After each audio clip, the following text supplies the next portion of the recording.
Shalom teman-teman. Pagi ini kita belajar bersama dari ayat firman Tuhan dari Injil Yohanes 17 ayat 1-3. Demikianlah perkataan Yesus. Lalu ia menengadah ke langit dan berkata, "Bapa, telah tiba saatnya, permuliakanlah anakmu, supaya anakmu mempermuliakan engkau. Sama seperti engkau telah memberikan kepadanya kuasa atas segala yang hidup, demikian pula ia akan memberikan hidup yang kekal kepada semua yang telah engkau berikan kepadanya. Inilah hidup yang kekal itu, yaitu bahwa mereka mengenal engkau, satu-satunya Allah yang benar, dan mengenal Yesus Kristus yang telah engkau utus." Yesus tahu bahwa saatnya telah tiba. Ini bukan sekadar waktu kematian, tetapi saat pemenuhan rencana keselamatan Allah. Dalam ketaatannya yang sempurna, Yesus siap dipermuliakan melalui salib, tempat yang bagi dunia adalah kehinaan, tetapi bagi Allah adalah puncak kasih yang menyelamatkan.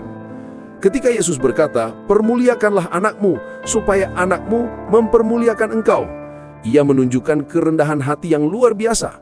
Tujuan Yesus bukan mencari kemuliaan untuk dirinya sendiri, tetapi supaya melalui pengorbanannya, dunia melihat betapa besar kasih Bapa.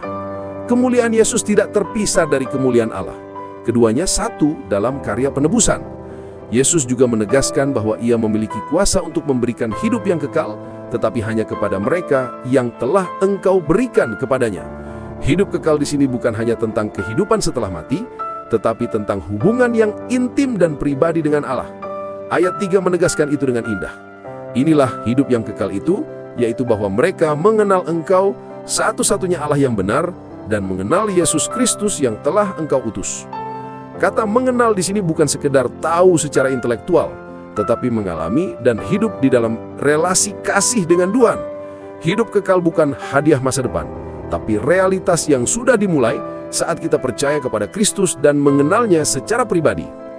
Yang menjadi renungan bagi kita adalah, apakah kita benar-benar mengenal Tuhan, atau hanya tahu tentang Dia dari cerita dan khotbah orang lain? Apakah kita hidup dalam relasi yang membuat kita makin serupa dengan Kristus setiap hari? Yesus datang bukan hanya untuk memberi pengampunan dosa, tetapi untuk memulihkan hubungan antara kita dan Bapa. Di tengah dunia yang mengejar popularitas dan kebanggaan, doa Yesus mengingatkan kita, hidup yang sejati bukan soal kemuliaan dunia, tapi tentang mengenal dan memuliakan Allah dalam segala hal yang kita lakukan. Hidup kekal bukan soal lamanya waktu, tetapi tentang kedalaman hubungan kita dengan Allah yang kekal. Demikian refleksi kita kali ini. Tuhan Yesus Kristus memberkati kita semua. Soli Deo Gloria. Amin.